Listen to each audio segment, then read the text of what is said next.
असणारा हा अभंग आहे.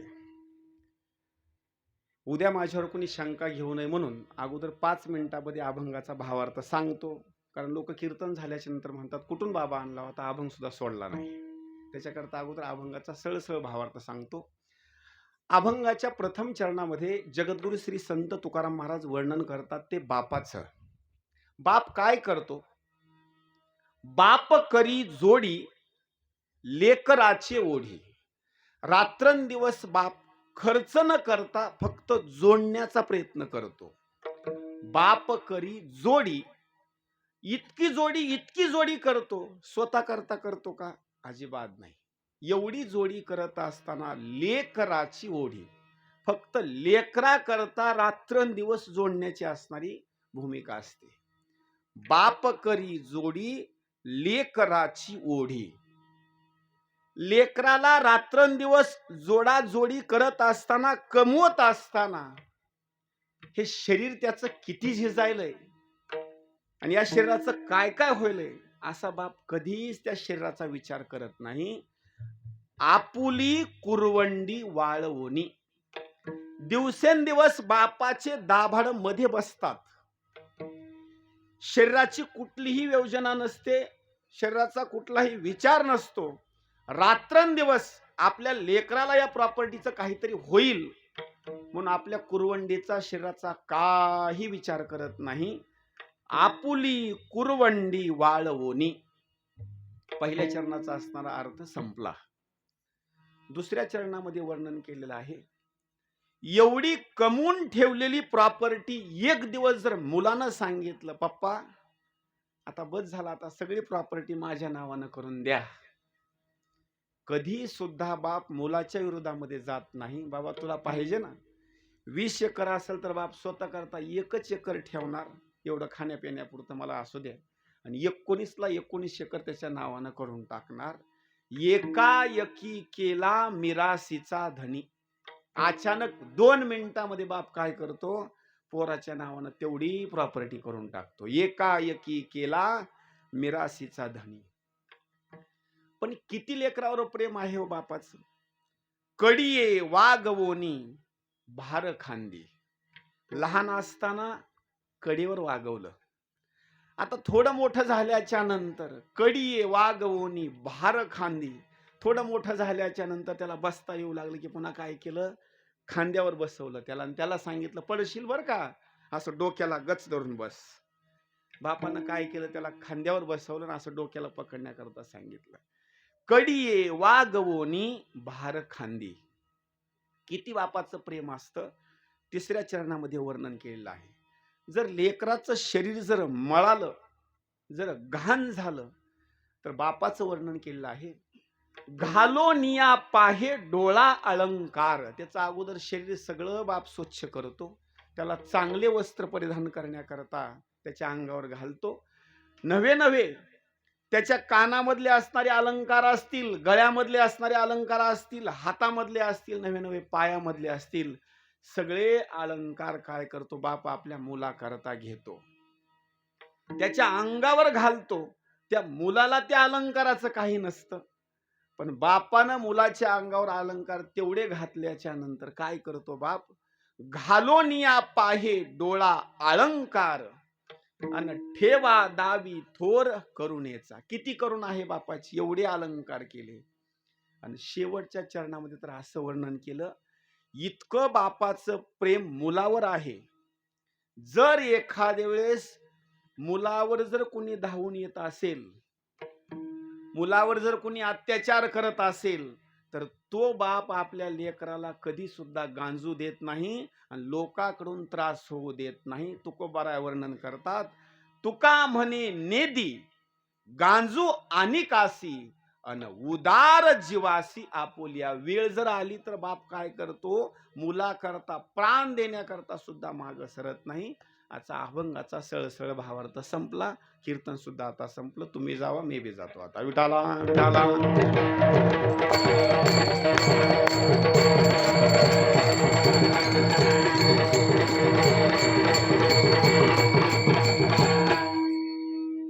कीर्तन रूपी सेवेकरता सुरुवात करण्याच्या अगोदर काही परिहार द्यायचा म्हटलं तर या ठिकाणी कीर्तनरूपी सेवेला साथ करण्याकरता आमचे मृदंगाचार्य राऊत महाराज सुंदर असणारा मृदंग वाजवत आहेत. त्यांच्याकरता एकदा धन्यवाद. पेटी मास्तर सुंदर आहेत, त्यांनी सुद्धा छान 2 पट्ट्या दाबून धरलेल्या आहेत. आता 3ऱ्या पट्टीला हात लावू नका फक्त. सुंदर असणारे विनेकरी बाबा आहेत, सुंदर असणारे श्रोते श्रवण करण्याकरता आहेत. आणि टाळकऱ्याचं काय वर्णन करावं. जगद्गुरु श्री संत तुकाराम महाराजांच्या कीर्तनामध्ये 14 असणारे टाळकरी होते. आता सुद्धा मोजा तुम्ही किती आहेत बघा. किती आहेत आता? 3, 6, 9 आणि 2 11, 12, 13 आणि 14. बरोबर आहे का नाही? बरोबर 14ला 14च आहेत. आणि 14 टाळकरी कोणते कोणते नाव सुद्धा आपल्याला लक्षात असावे बरं का. आता मी पुढे बोलतो, तुम्ही नाव फक्त मोजून मला सांगा. नंबर 1 महादजी पंत कुलकर्णी, ब्राह्मण होता बरं का, पण तुकोबारायच्या कीर्तनाला टाळ घेऊन उभा होता. महादजी पंत कुलकर्णी नंबर 1चा असणारा टाळकरी. नंबर 2चे जर सांगायचे म्हटलं तर अगोदर विरोधी पण पुन्हा मात्र कट्टर असणारे भक्त शिष्य म्हणण्याकरता हरकत नाही, रामेश्वर शास्त्री वाघोलीकर नंबर 2. नंबर 3 गंगाधर पंत मवाळ, अभंग लेखक. किती झाले? 3. त्यांचे असणारे सख्खे भाऊ कानोबाराय, किती झाले? 4. सख्खा जावाई मालाजी गाडे येलेवाडीकर. जावयाचं सासऱ्याचं कधीच जमत नाही, पण सासऱ्याच्या कीर्तनाला जावाई टाळ घेऊन उभा असतो. काय वर्णन करावं. किती झाले? 5. 6 क्रमांकाचा सांगायचा जर म्हटलं टाळकरी तर सदुमरेचे असणारे गवार शेठ वाणी, किती झाले? 6. पुन्हा मल्हार पंथ कुलकर्णी हे असणारे चिखलीचे बरं का, किती झाले? 7. 8व्या क्रमांकाचे संताजी जगनाडे चाकण. त्याच्यानंतर जर सांगायचं म्हटलं तर कोंडोपंत लोहकरे लोहगावकर, म्हणजे तुकोबारायांच्या सासवडीचा असणारा व्यक्ती. हा. आबाजी पंत लोहगावकर, किती झाले? हा. कोंड पाटील लोहगावकर 11. नावजी माळी 12. शिवबा कासार 13. आणि शेवटचा असणारा एक मृदंग म्हणे, हा, सोनबा ठाकर मृदंग म्हणे, किती झाले? 14. आणि हे आपलं सुद्धा आता प्रत्येक जण आपापली पदवी घ्यायची. 14ला 14 आपण हजर. विठाला विठाला.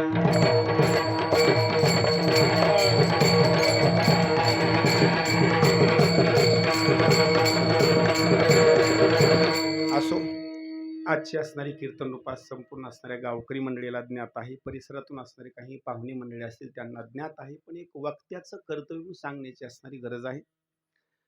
कैलासवासी वैकुंठवासी शिवराज धोंडीबा साळुंके यांच्या गंगा पूजनाच्या कार्यक्रमाच्या निमित्तानं, 13व्याच्या कार्यक्रमाच्या निमित्तानं, गोड जेवणाच्या कार्यक्रमाच्या निमित्तानं, नावं वेगवेगळे आहेत पण सगळ्याचा अर्थ एकच आहे. याचा अर्थ सांगतो अगोदर. माणूस मरण पावल्याच्या नंतर 2 शब्द त्याच्या अगोदर लिहिलेले असतात. एक म्हणजे कैलासवासी आणि दुसरा असणारा शब्द आहे वैकुंठवासी. असं पत्रिका तुम्ही कुठं वाचली का? त्या पत्रिकेवर सत्यलोक निवासी लिहिलेलं आहे. कुठेही बघा वाचून पत्रिका, अजिबात तुम्हाला सापडणार नाही. त्याचं कारण सांगतो. कैलासवासीच हा शब्द का लिहायचा? तर कैलासाला गेलेला माणूस परत जन्माला येत नाही. नंबर 2 वैकुंठाला गेलेला माणूस परत जन्माला येत नाही. लोक काय बोलतील काही सांगता येत नाही. मरण पावल्याच्या नंतर लोक म्हणतात पुन्हा जन्माला या. आता एवढी फजिती झाल्याच्या नंतर परत जन्माला यायची काही गरज आहे का? आता महत्वाची गोष्ट आहे, एकतर माणसानं वैकुंठाला तरी जावं, नाही तर मग कैलासाला तरी जावं, पण सत्य लोकामध्ये कधीही जाऊ नये. सत्य लोकामध्ये जो ब्रह्मदेव राहतो त्याला सुद्धा एक दिवस पुण्य संपल्याच्या नंतर खाली यावं लागतं. आपलं नेमकं कुठं मांडायचं? म्हणून गंगा पूजनाच्या कार्यक्रमाच्या निमित्तानं असणारी आजची सेवा आहे. पहिला प्रश्न असा निर्माण होतो, जगतामध्ये एवढ्या नद्या आहेत, पण एवढ्या नद्या असून सुद्धा नेमकं गंगेचंच नाव या ठिकाणी का उल्लेख केला जातो? त्याचं कारण एक आहे, अनेक नद्याचा उगम वेगवेगळ्या ठिकाणाहून झालेला आहे. एकमेव जगतामधली असणारी एक गंगा अशी आहे, त्या गंगेचा उगम भगवंताच्या चरणकमलापासून झालेला आहे. म्हणजे इतकी असणारी ती श्रेष्ठ गंगा आहे. काकड आरती जर तुम्ही करत असाल तर त्या काकड आरतीमध्ये एक प्रमाण येतं, भगवंताच्या चरणकमलापासून ही गंगा अवतीर्ण झाली. ऐका प्रमाण. उपमा द्यावी कवने अंगा,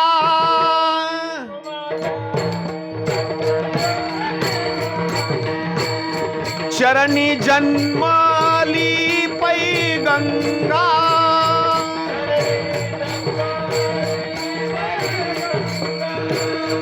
सोळा सहस्र रामा,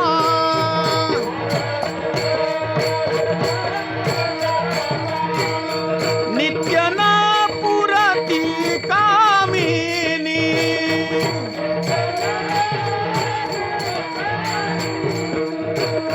नित्य न पुरती कामिनी,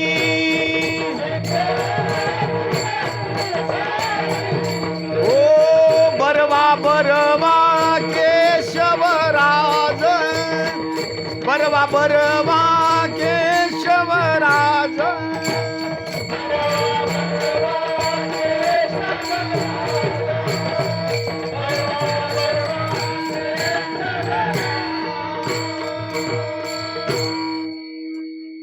इतर नद्या आहेत, पण इतर नद्याचा उगम वेगवेगळ्या ठिकाणाहून झालेला एकमेव असणारी जी गंगा आहे भगवंताच्या चरणकमलापासून प्रगट झालेली आहे. म्हणजे इतकी महान असणारी ही गंगा, आणि त्या गंगेमध्ये एवढी शक्ती आहे.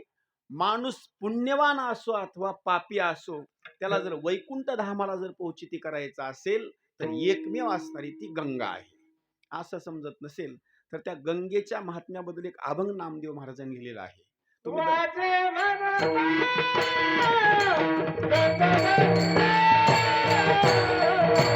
वाचे म्हणता गंगा गंगा,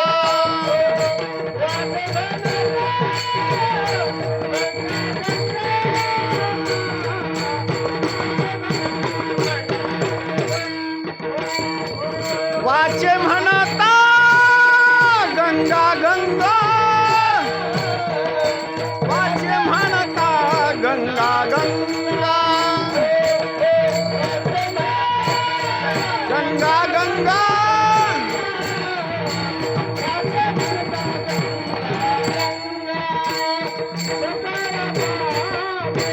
जाती भंगा, सकल पापे जाती,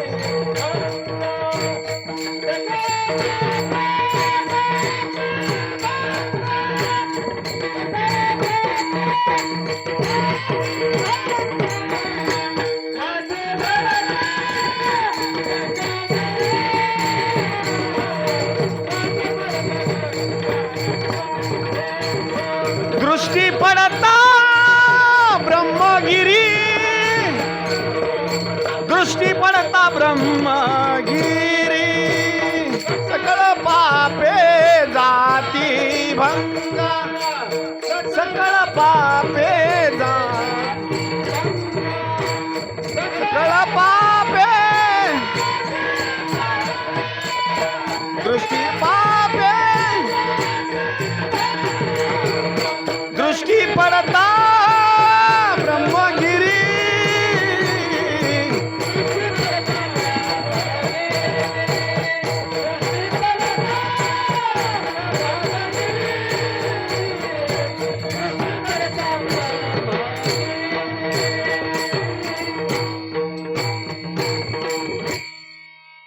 वाचे म्हणता गंगा गंगा, आणि सकळ पापे जाती भंगा. मग आजचा आपला कार्यक्रम आहे तो म्हणजे गंगा पूजनाच्या कार्यक्रमाच्या बाबतीमध्ये. मग गंगा मातेचं स्मरण केल्याच्या नंतर, नामस्मरण केल्याच्या नंतर हे जे पुण्य आपल्याजवळ प्राप्त होईल ते सगळं असणारं पुण्य भगवंताला एक प्रार्थना करायची, देवा आम्हाला हे पुण्य देऊ नको, बाबांच्या पदरामध्ये हे पुण्य दे आणि त्यांना डायरेक्ट स्वरूपामध्ये वैकुंठ धामच प्राप्त कर. मी पुढं म्हणतो, सगळ्या जणांनी पाठीमागं म्हणायचं बरं का, जोरात म्हणायचं, एवढी थंडी आता वाजन आहे बरं का आता. हा, बोलिए गंगा माता की, बोलिए गंगा माता की. आता हे गंगा मातेचा जे जेकार केल्याच्या नंतर हे नामस्मरणाचं फळ झालं. म्हणून आजच्या दिवशी एक म्हणजे गंगेचं असणारं स्मरण आणि गंगेची असणारी पूजा. नंबर 2, याच कार्यक्रमाला लोक 13व्याचा एक कार्यक्रम म्हणतात. आता हा 13व्याचा जो कार्यक्रम आहे तो का म्हणायचा, त्याचं कारण असं आहे, मरण पावलेला जीवात्मा आपल्या घरी 13 दिवसापर्यंत थांबलेला असतो आणि 14व्या दिवशी म्हणा किंवा 13व्या दिवशी म्हणा, गंगा पूजनाचं एकदा आपण प्रसाद केला, अन्नदान केलं की तो जीवात्मा अन्न सेवन करतो आणि मग डायरेक्ट स्वरूपामध्ये वैकुंठ असेल, कैलास असेल, वेगवेगळ्या स्वरूपामध्ये निघण्याकरता तो तयारी करतो. म्हणून 13व्याच्या कार्यक्रमाला जीवात्मा इथं थांबल्याच्या नंतर 13व्याचा एक कार्यक्रम म्हणतात. याच कार्यक्रमाला आणखी एक नाव आहे, ते म्हणजे गोड जेवणाचा असणारा कार्यक्रम. म्हणजे या दिवशी काहीतरी गोड असणारा एक पदार्थ बनवावा लागतो. का बनवायचा असं त्याचं कारण एक असतं. मातीच्या दिवशी काही लोक जर गेले तर गेल्याच्या नंतर तिथून माती झाल्याच्या नंतर आपल्या हातामध्ये एक वस्तू आणली जाते, काहीतरी आणलं जाते. त्याचं काय नाव आहे? बरोबर आहे ना? हा, म्हणजे लोक आणखी झोपले नाहीत कीर्तनात. परत येताना तुम्ही हातामध्ये काय आणता, तर लिंबाचा असणारा एखादा ढाळा असेल. आता त्याचं मर्म असं आहे, शक्यतो जेवढे लोक मातीला गेलेले आहेत तो ढाळा हातामध्ये न आणता, कमीत कमी जेवढे लोक मातीला गेलेले आहेत त्या लोकांनी काय करायचं असतं, ढाळा आपल्या हातामध्ये घेतल्याच्या नंतर कमीत कमी 1 थेंब किंवा 2 थेंब त्या पाल्याचा रस आपल्या शरीरामध्ये उतरला पाहिजे. एवढे लोक मातीला जातात, कुणीतरी ही प्रक्रिया करतं का? कुणीच करत नाही. त्याचं कारण सांगतो, शास्त्रामध्ये त्याचा उल्लेख असा आहे, 2 थेंब गेलेला पोटामध्ये रस म्हणजे तुमचं त्या दिवशी तोंड कडू झालं. लक्षात घ्या. त्या दिवशी मातीला गेल्याच्या नंतर लिंबाच्या पाल्याचा रस तुम्ही थोडासा गिळंकृत केल्याच्या नंतर तुमचं तोंड कडू झालं. कडू झालेलं तोंड गोड करण्याकरता त्यांच्या घरच्या मंडळींनी 13व्या दिवशी एखादा गोड आटम करायचा, पदार्थ करायचा आणि त्यांच्या मुखामध्ये घालायचा. म्हणून या कार्यक्रमाला गोड जेवणाचा कार्यक्रम म्हणतात. विठाला विठाला.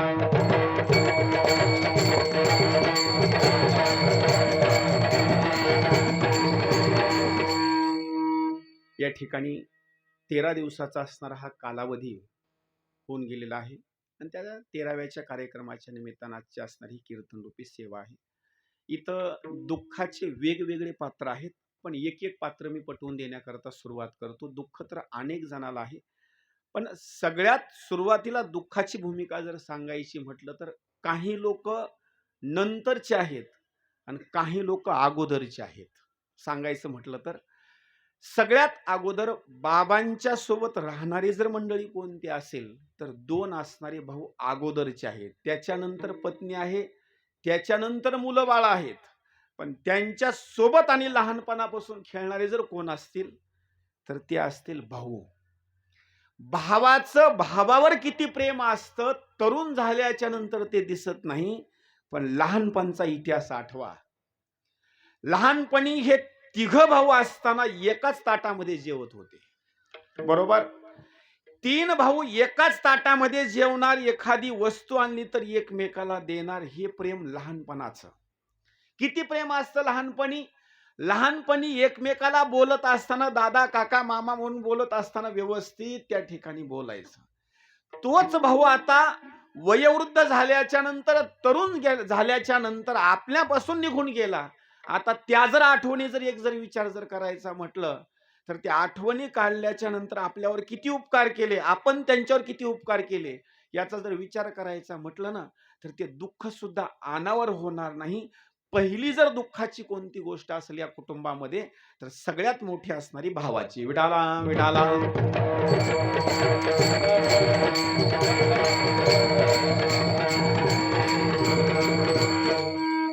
भाऊ कोण असतो हे आणखी तुम्हाला माहिती नाही. श्रीमद भागवत महापुराणाच्या अनेक कथा तुम्ही ऐकल्या, पण एक मात्र सांगतो, सांगणारा तिथपर्यंत पोहोचत नाही आणि ऐकणारे सुद्धा तिथपर्यंत दम धरत नाहीत.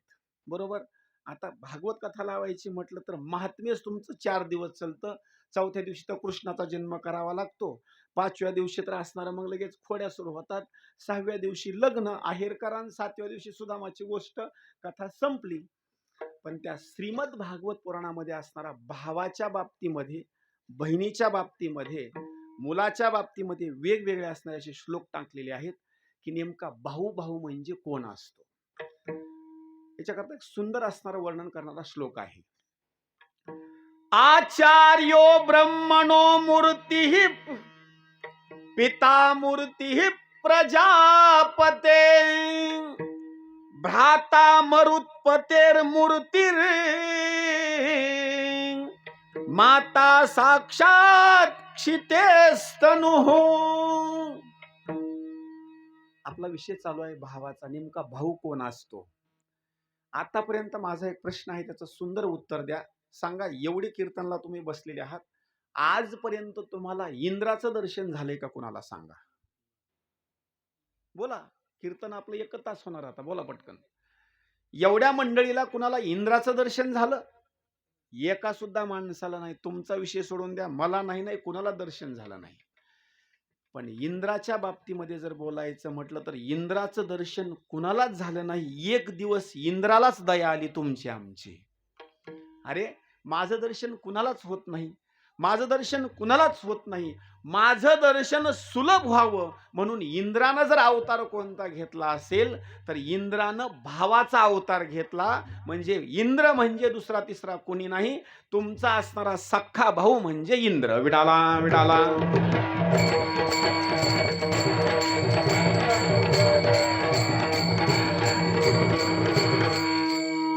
एखाद्या भावाला अर्धा एकर जास्त असेल, एखाद्याला कमी असेल, डोक्यातून काढून टाका. ही पुन्हा पुन्हा गोष्ट नाही बरं का. कारण तो भाऊ म्हणजे दुसरा तिसरा कुणी नाही, साक्षात स्वरूपामध्ये असणारी इंद्राची मूर्ती आहे. म्हणून सगळ्यात जास्त सुरुवातीचं दुःख जर सांगायचं म्हटलं तर हे भावाचं असणारं सगळ्यात मोठं दुःख आहे. त्याच्या पुढे जर दुसऱ्या क्रमांकाचा दुसरा विचार जर दुःखाचा करायचा म्हटलं तर त्याच्यानंतर दुःखाचं एक पात्र आहे. ते म्हणजे पात्र असं आहे की जीवनामध्ये जर उदाहरण सांगायचं म्हटलं तर 1 रुपयाचं नाणं असो, 2 रुपयाचं असो किंवा 5 रुपयाचं असो, 10 रुपयाचं असो किंवा 20 रुपयाचं असो, त्या नाण्याची एक जर बाजू जर खराब झाली आणि एक बाजू जर चांगली राहिली, ते जर तुम्ही नाणं उचललं आणि एखाद्या दुकानदाराकडे नेलं आणि त्याला जर सांगितलं याची साखर द्या, याची पत्ती द्या, याचा निरमा द्या, कुठलाही दुकानदार तुम्हाला त्या एका साईड खराब झालेल्या नाण्याच्या बाजूच्या बदल्यामध्ये काही सुद्धा देणार नाही. त्याचं कारण एक सांगतो. पती आणि पत्नी म्हणजे एका नाण्याच्या 2 असणाऱ्या बाजू आहेत. त्याच्यापैकी एक जर बाजू खराब झाली आणि एक जर बाजू निकामी झाली तर ते नाणं कुठंच चलत नाही. विडाला विडाला.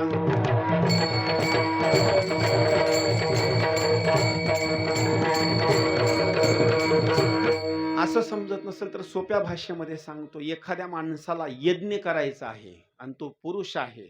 यज्ञ करायचा म्हटलं आणि त्याची जर पत्नी मरण पावली तर त्याला सांगायचं, बाबा यज्ञ करायचा आहे, कर यज्ञाला सुरुवात आणि बस पूजेला. सुरुवातीला पहिला ब्राह्मण प्रश्न विचारतो, सांगा तुमच्या पत्नीला बोलवा. जर त्याची पत्नी जर मरण पावलेली असेल त्याला यज्ञाला बसता येत नाही. दुसरी गोष्ट, एखादी माता माऊली स्त्री आहे आणि तिचे पती मरण पावलेले आहेत, तिला सुद्धा कुठल्या कार्यामध्ये आता सहभागी होता येत नाही. त्याचं कारण सांगतो. हे दोन्ही असणारे बाजू मात्र फार महत्वाचे आहेत. हे उदाहरण तर जुनं सोडून द्यायच्या पुढं एकदम ताजं उदाहरण सांगतो. इथून तुम्हाला कळंबला जायचंय, कोणाला लातूरला जायचंय, कोणाला मुरुडला जायचंय, कोणाला ढोकेला जायचं आहे आणि त्याच्याजवळ मोटरसायकल आहे. घटना अशी घडली, घडूच नाही, त्या मोटरसायकलचं एक टायर पंक्चर झालं. बोला. आता त्याचं जर एक टायर जर पंक्चर झालं तर ते गाडी कुठं सुद्धा जात नाही. जरी कोणी म्हटलं मी जरा डिझेलच्या टाकीवर, पेट्रोलच्या टाकीवर बसून जाईल, थोड्या अंतरापर्यंत जाईल, 5-10 किलोमीटर पर्यंत, पण जिथपर्यंत जायचंय तिथपर्यंत मात्र ती गाडी जात नाही. तसं पती पत्नीचं जीवन आहे. विडाला विडाला.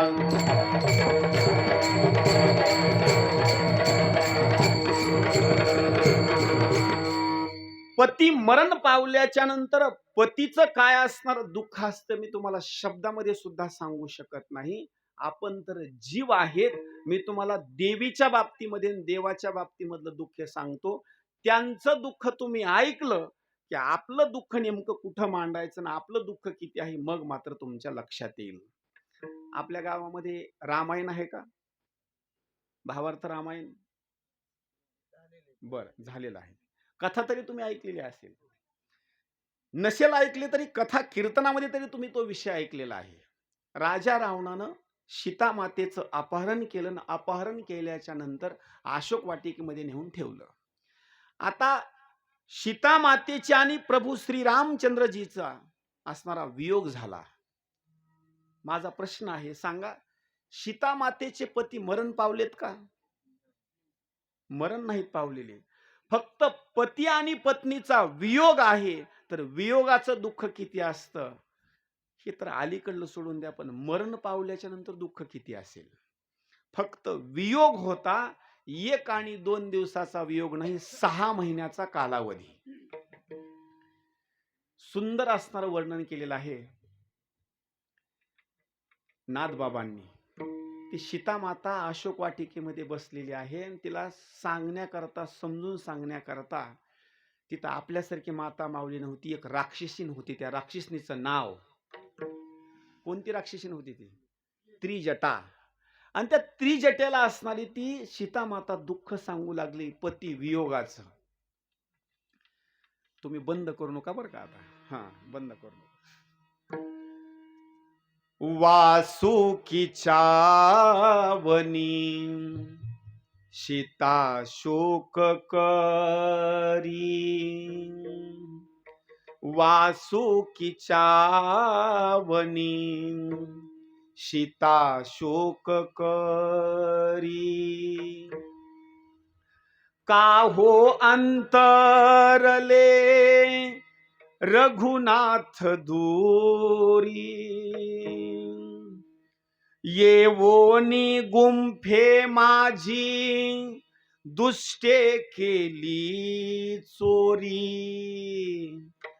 सांगवो त्रिजटे सखये ऐसी मात, देईल काने दी भेटी रघुनाथ, मन उतावीळ झाला दूरी पंथ, राहो न शके प्राण माझा कुडी आत, सांगवो त्रिजटे सखये ऐसी मात, देईल काने दी भेटी रघुनाथ. पुढं वर्णन करते, अशी माझ्यावर का वेळ आली असेल बरं, की प्रभू श्रीरामचंद्रजीचा आणि माझा असणारा वियोग झाला. वियोग झाल्याच्या नंतर माणसाला काही कल्पना येतात, असं का घडलं असेल. ती सीता माता अशोक वाटिकेमध्ये त्रिजटाला सांगू लागली, काय दुष्ट आचरण होते म्या केले, तीर्थ व्रत होते कवनाचे भंगीले, न कळे वो संचित चरण अंतरले, सांगवो त्रिजटे सखये ऐसी मान, नाडियले आशा मृग कांती सोने, धाडियले रघुनाथा पाठी लागे तेने, उल्लंघिली आज्ञा माव कायमी जाणे, उदक वेड्यामध्ये तेथे चाले काय. शेवटी वर्णन केलं, कुणाची मुलगी ती रडू लागली. साधारण माणसाची मुलगी रडत नव्हती. मिथिला नगरीचा असणारा जनक आणि त्या जनकाची मुलगी रडू लागली.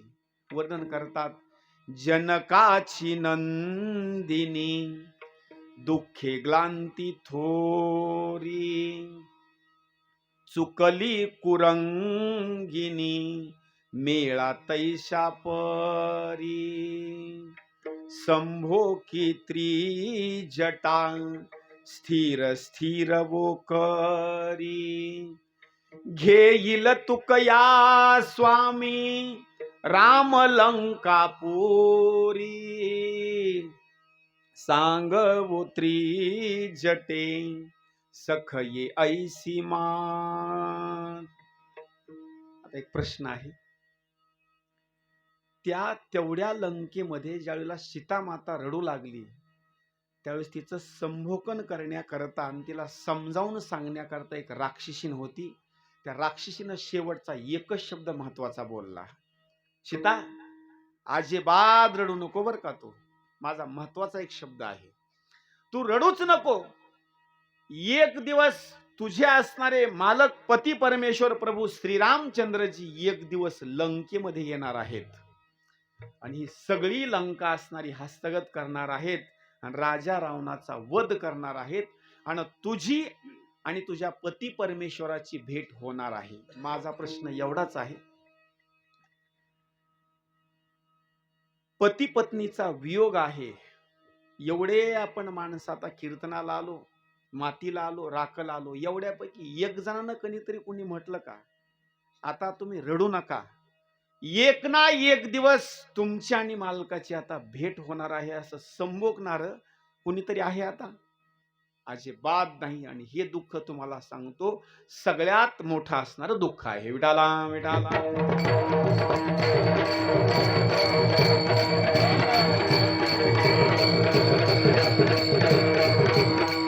म्हणून एक मात्र चांगली गोष्ट लक्षात ठेवा, थोडीशी माफी मागून बोलतो, काळाची गरज आहे, प्रत्येक जणाचा संसार आहे. माणूस घरातून निघून गेल्याच्या नंतर माणसाची किंमत कळते, पण जिवंत असेपर्यंत माणसाची किंमत कळत नाही. चांगलं वाक्य आहे, लक्षात ठेवा. एखादी माता माऊली जर असेल ना, तिनं संगत करत असताना कोणत्या स्त्रीची संगत करायची हे चांगलं तुम्हाला सांगतो. ज्या स्त्रीचे मालक मरण पावलेले आहेत ना, तर त्या स्त्रीनं तिची संगत करायची. तुम्ही म्हणाल असं का? याचं कारण एक सांगतो, तिच्या जीवनामध्ये किती दुःख आहे हे आपल्या डोळ्यानं बघितलं ना, मग कळतं की आपल्याला देवानं किती इथं थाटामाठामध्ये ठेवलेलं आहे. आणि पती परमेश्वरला सुद्धा माझं सांगणं, ज्यांची पत्नी मरण पावली त्या माणसानं त्याची संगत करायची, मग कळतं आपली व्यवस्था किती आहे बरं का. हे आपल्याला कळच ना गेलेलं आहे. ही ज्यावेळेला गोष्ट आपल्या लक्षामध्ये येईल मग मात्र आपला संसार आनंदामध्ये आहे. विठाला विठाला.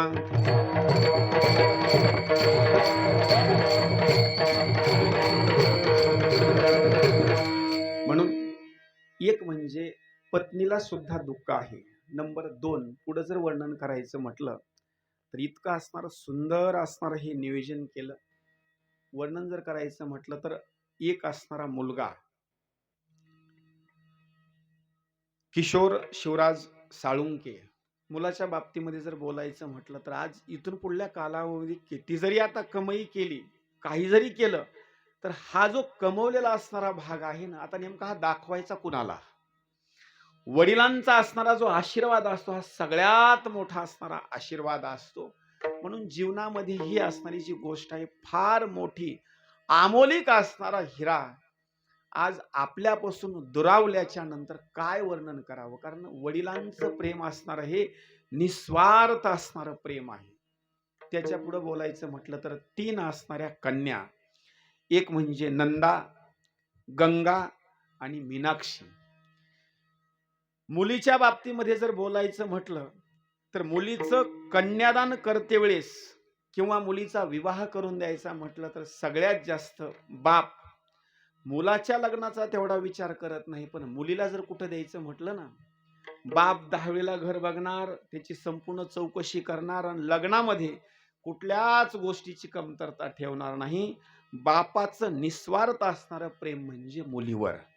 म्हणून आज इथं त्या 3 कन्येला, एक असणाऱ्या सुपुत्राला, पत्नीला आणि भावाला असणारं असंख्य स्वरूपामध्ये असणारं दुःख आहे. ईश्वर चरणी एकच प्रार्थना करतो की हे असणारे जे लोक आहेत, कुटुंब आहेत, गावकरी मंडळी आहेत, नातेवाईक आहेत, या दुःखामधून असणारे बाजूला निघावे एवढीच ईश्वर चरणी प्रार्थना आहे. विठाला विठाला.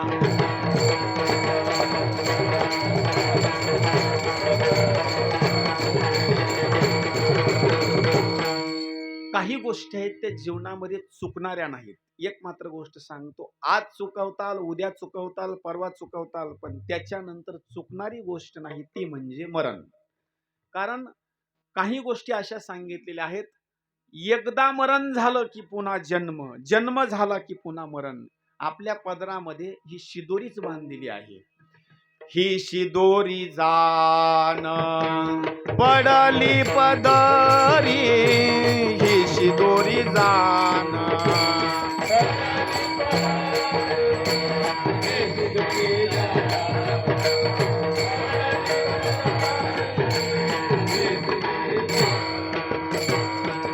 मरणा पाठी जन्म, जन्मा पाठी मरण, ही शिदोरी जान पडली पदरी, ही शिदोरी जान पडली पदरी.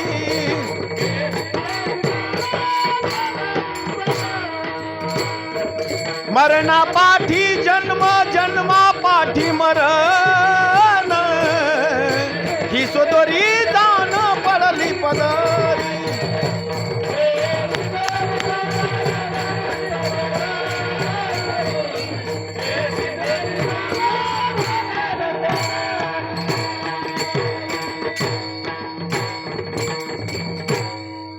कुठं गावाला जायचं म्हटलं, कुठं यात्रेला जायचं म्हटलं की लोक काय करतात, भाकरी बांधतात, चिवडा बांधतात, वेगवेगळ्या स्वरूपामध्ये आपल्यासोबत खाण्याकरता काहीतरी घेतात. आता तुम्ही एवढं फिरायलेले आहात, तुमच्या जवळ शिदोरी बांधूनच देवानं दिली अगोदर. मग तुम्ही म्हणाल कोणते आम्ही एवढे किस्से आहेत, आम्हाला तर आजपर्यंत कधी दिसले नाही. जरी तुम्हाला दिसत नसेल तर ती शिदोरी देवानं जन्माला घालते वेळेस तुमच्यासोबत बांधून दिली. जन्म झाला की एक शिदोरी बांधून दिलेली आहे मरणाची, आणि मरण झालं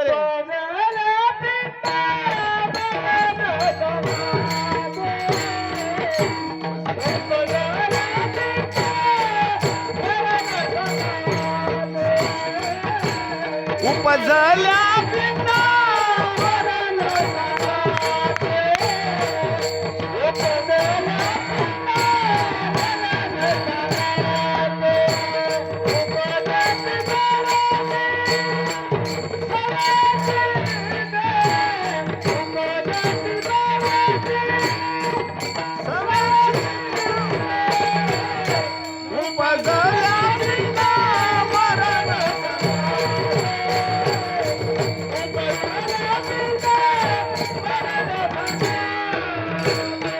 मरती उपजती सव्याची दोन्ही, मरती उपजती सव्याची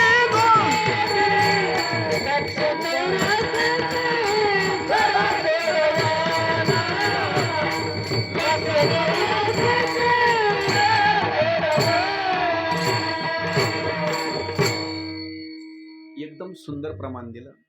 म्हणजे प्रत्येक जणाला असणारं मरण आहे, मरण आहे, मरण आहे. आता एकदम सुरुवातीचा असणारा इतका सुंदर विषय सांगतो की तुम्ही एवढे कीर्तन ऐकले पण तो विषय कधीच ऐकला नसेल. ऐका, मरणाच्या बाबतीमध्ये तुम्ही जर प्रयत्न करत असाल की आम्हाला मरणच चुकवायचंय, अजिबात नाही, ही गोष्ट शक्य नाही. मरणच चुकवता येत नाही. काहीच लोकांना फक्त चुकवता आलं आणि त्यांनी मात्र काळाच्या हातामध्ये शरीर दिलं नाही. त्यांचा भाग विषय सोडून द्या. आता नंबर 1, जगद्गुरु श्री संत तुकाराम महाराज काळाच्या हातामध्ये आपलं स्वतःचं शरीर दिलं नाही. मरणा हाती सुटली काया, गरुडावर विराजमान झाले आणि भगवंताच्या सोबत गेले, पण स्वतःचं शरीर काळाच्या हातामध्ये सापडू दिलं नाही. आळंदी निवासी माऊली यम नेण्याकरता येतो, त्याच्या अगोदर समाधीची भूमिका म्हणजे काळाला हे शरीर सापडू दिलं नाही. आपण पोलिसाला जरी चुकवायचं म्हटलं, पोलिसाला सुद्धा बरं का, आज चुकवताल, उद्या चुकवताल, परवा, पण एक दिवस तो बरोबर आपल्याला गाठतो म्हणजे गाठतो. तर काळाला काय भूमिका आहे.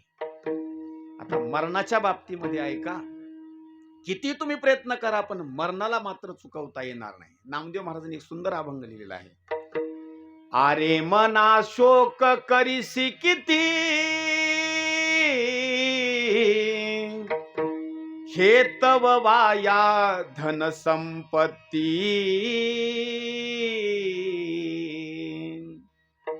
आयुष्य भविष्य नाही तुझी ये हाती, हे तव अंती जाय जने. एक ना एक दिवस हे जाणारच आहे. जायाची शरीर जाईल क्षणात, आणि काहो गोपीनाथ पावेची ना. किंवा याला किती जरी संरक्षण करायचं म्हटलं आणि ठेवायचं म्हटलं तरीही या ठिकाणी राहू शकत नाही. आपला भाग सोडून द्या, आपल्या मरणाची भूमिका तुम्हाला नंतर कळेल. एकदम एकदम पाठीमागं तुम्हाला घेऊन जातो. एक राक्षस होऊन गेला, त्या राक्षसाचं आयुष्य सांगतो, मग आपल्या लक्षामध्ये येईल. एक अर्बुद 60 कोटी लेखा,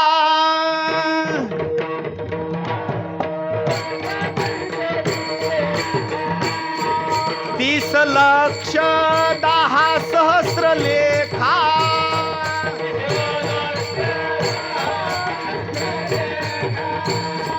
709 मास मापा,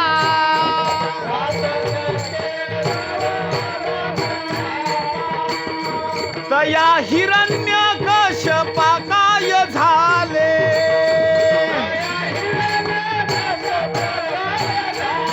ओ अरे मना शोक करिसी किती, अरे मना शोक करिसी किती.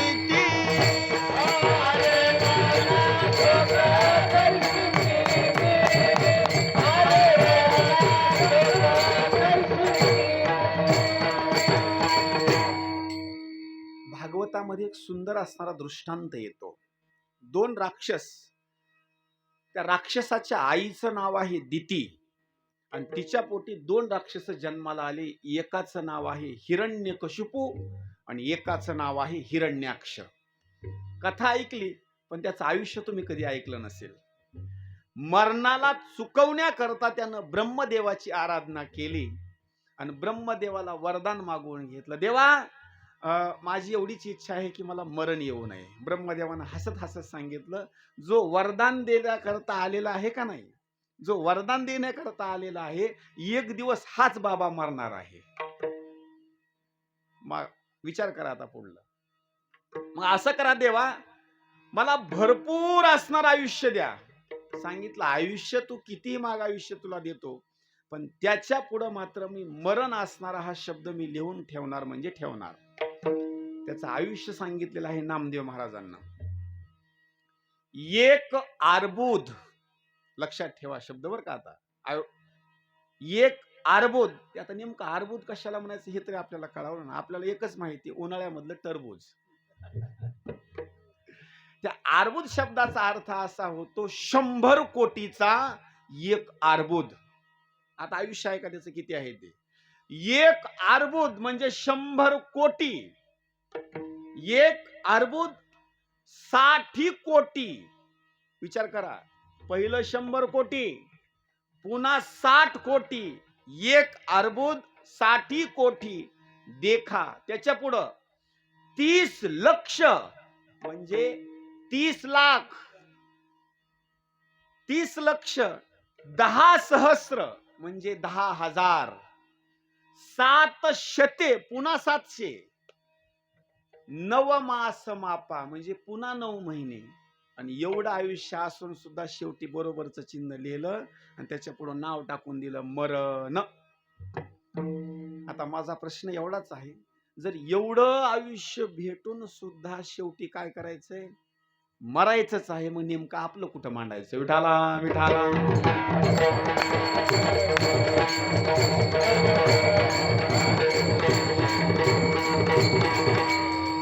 आपलं किती आयुष्य आहे. अल्प आयुष्य मानव देह, शतगणिल येते अर्धरात्र खाय.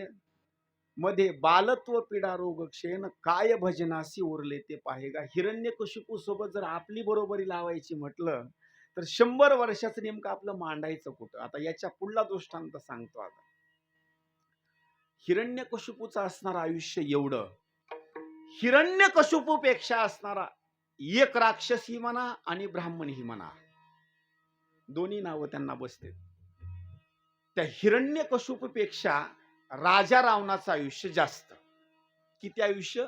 नामदेव महाराज सांगतात, 14 चौकड्या लंका नाथा, 99 सहस्र राया दशरथा, तेही गेले स्वर्ग पंथा, मागे सर्वथा नुरलेची. येथे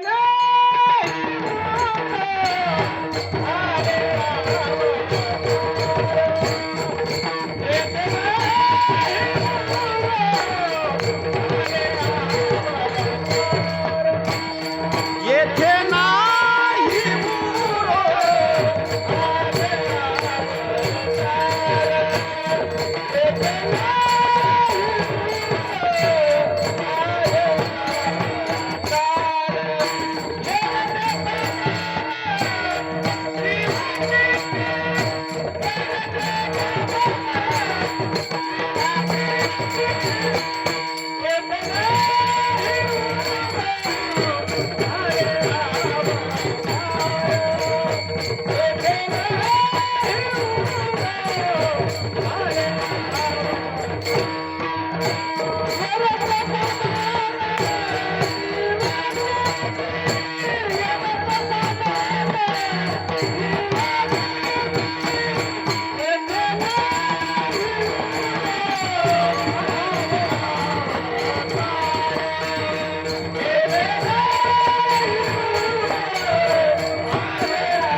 सुंदर प्रमाण आहे. मला थोडस पुढं पाहिजे होतं बरं का. असू द्या.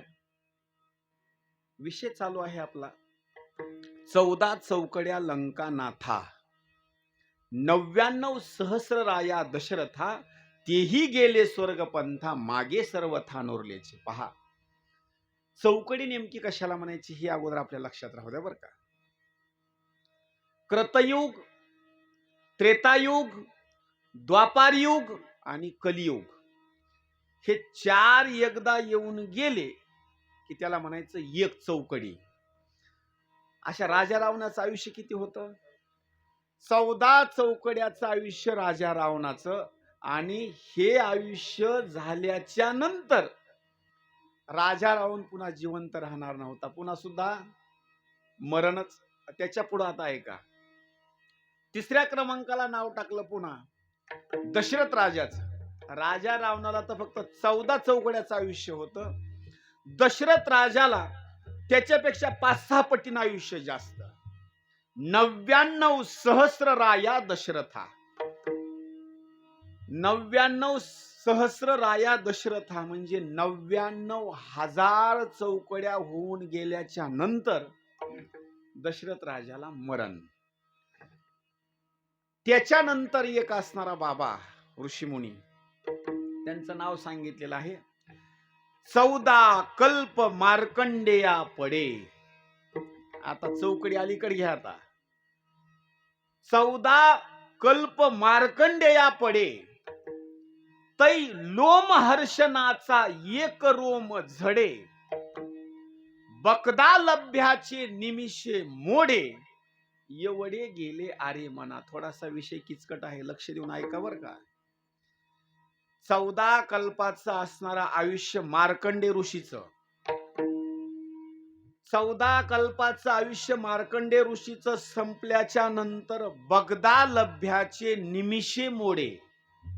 ज्यावेळेला मार्कंडे नावाचे ऋषी मरतात त्यावेळेला बगदा लभ्य नावाचे एक ऋषी आहेत, त्यांचा फक्त निमिष मोडतो. निमिष शब्दाचा अर्थ असा होतो डोळ्याची फक्त पापणी उघडझाप होते. त्या बगदा लभ्याचं आयुष्य किती असेल? बगदा लभ्याचे ज्या वेळेला संपूर्ण निमिष होऊन जातात त्याच्यानंतर एका ऋषीचं नाव सांगितलेलं आहे, लोमहर्षण नावाचे ऋषी. त्यांच्या अंगावरचा फक्त एकच केस खाली गळून पडतो. आता त्यांचं आयुष्य किती विचार करा. पुढे वर्णन केलं आहे, लोमहर्षणाचा एक रोम झडे. पुढे सांगितलं एक दिवस जर बकदा लभ्याचे निमिषे मोडे. पुढं तै वटहंसाचे उपडे पिच्छ. आता पुढे सांगितलं, त्यांच्या अंगावरचे सगळे केस गळून गेल्याच्या नंतर एक दिवस ते लोमहर्षण ऋषी मरणार. त्या लोमहर्षण ऋषीचा मृत्यू झाल्याच्या नंतर एक वटहंस नावाचा पक्षी आहे, त्याच्या अंगावरच फक्त एकच असणार पंख म्हणा किंवा एक पक म्हणा फक्त खाली गळून पडतं. आता त्या वटहंसाचं असणार आयुष्य किती? पुढे सांगितलं, एक दिवस तो वटहंस नावाचा पक्षी सुद्धा मरतो. पुढे सांगितलं, मरणांत पुढे भ्रुशुंडीचा तो एक श्वास कुर्माचा वेगी विठोबाचा पंथ धरा. पुढे भ्रुशुंडी ऋषी सुद्धा मरतात आणि ते मरण पावल्याच्या नंतर शेवटी सांगितलं की कासवाचा अवतार म्हणजे भगवंताचा आहे, ते कासव सुद्धा पुन्हा जिवंत राहू शकत नाही. याच्यामधून एकच गोष्ट लक्षात ठेवायची, महाराजांनी जे प्रमाण दिलं, येथे नाही उरो आले अवतार आणि येरते पामर जीव किती, या सगळ्याची साखळी तुम्ही पहा. एवढ्या रती महारथीला जर असणार मरण असेल तर आपला तर जीव आहे, त्यांच्या बरोबर आपलं नेमकं मांडायचं कुठं? कबीरदास महाराजांनी सुंदर वर्णन केलं आहे. 9 भी मर गए, 10 भी मर गए सहस्र 88, 33 कोटी देवता मर गए पड़े काल के फासे. जम का अजब तडा खाबे, तू क्या जाने लडका बे. म्हणजे इथं कुणी सुद्धा असणार राहणार.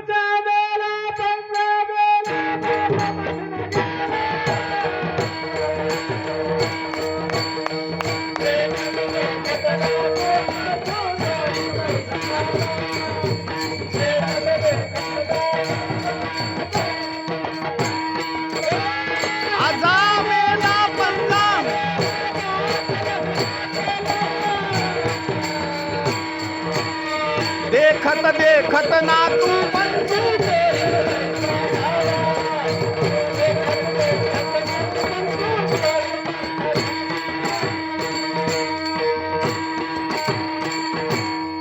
म्हणजे एक दिवस मरण मात्र ही निश्चित आहे, पण त्या मरणामध्ये वेगवेगळ्या भूमिका सांगितलेल्या आहेत. माणूस मरण पावल्याच्या नंतरच त्याचा विधी आहे, पण वेगवेगळ्या जीवामध्ये जर तुम्ही विचार जर केला तर त्यांचा मात्र कुठं विधी सांगितलेला नाही. पहा, कुठं चिमणी मरण पावते, कुठं मोर मरण पावतो, कुठं कुत्रा मरण पावतो. कधी तुम्ही बॅनर वाचलं, कुत्र्याचा गंगा पूजनाचा असणारा कार्यक्रम, चिमणी मरण पावली तिचं वर्ष श्राद्धाचा कार्यक्रम, अजिबात नाही. फक्त हे आपल्या जीवाच्या बाबतीमध्ये वर्णन केलेलं आहे. पण पुढं मात्र एक सांगतो, जर एखादा पशु पक्षी जर खासच पुण्यवान असेल तर त्याचा सुद्धा गंगा पूजनाचा कार्यक्रम होतो, वर्ष श्राद्धाचा होतो, पुण्यतिथीचा होतो. वर्णन जर करायचं म्हटलं तर त्रेतायुगामध्ये एका पक्षाचा सुद्धा असणारा विधी तंतोतंत झाला. त्या पक्षाचं नाव जटायू. त्या जटायूचा मात्र विधी तंतोतंत भगवंतांनी केला. असे काही भाग्यवानच असतात. पण आपल्या बरोबर जर बोलायचं म्हटलं इथं तर मनुष्य जन्मामध्ये मात्र 3 मात्र श्राद्ध महत्वाचे सांगितलेले आहेत. नंबर 1 पहिलं नवश्राद्ध, नंबर 2 नव मिश्रित श्राद्ध आणि तिसरं असणार पुराण श्राद्ध. नवश्राद्ध कशाला म्हणायचं? माणूस मरण पावल्यापासून 13 दिवसापर्यंत जो विधी असतो त्याला म्हणायचं नवश्राद्ध. 13 दिवसापासून 1 वर्षापर्यंत केलेला जो विधी असतो त्याला म्हणायचं नव मिश्रित श्राद्ध. आणि 1 वर्ष श्राद्ध झाल्याच्या नंतर पुण्यतिथीपर्यंत त्याला म्हणायचं पुराण श्राद्ध. मग आजचा जो विधी आहे याला म्हणायचं नवश्राद्धाचा असणारा विधी. मग याच्या अगोदर का केला जात नाही, 13व्या दिवशीच का केला जातो? त्याचे कारण एक आहे, सगळा विधी आपल्या हातानं तंतोतंत होत नाही, म्हणून एकाच दिवशी मध्ये आपण सगळाच असणारा विधी करून टाकतो. विठाला विठाला.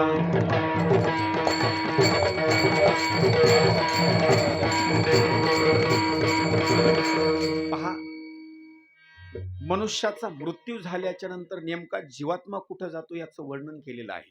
माणूस म्हणतात माणूस मेला, जीव निघून गेला. कुठं निघून गेला?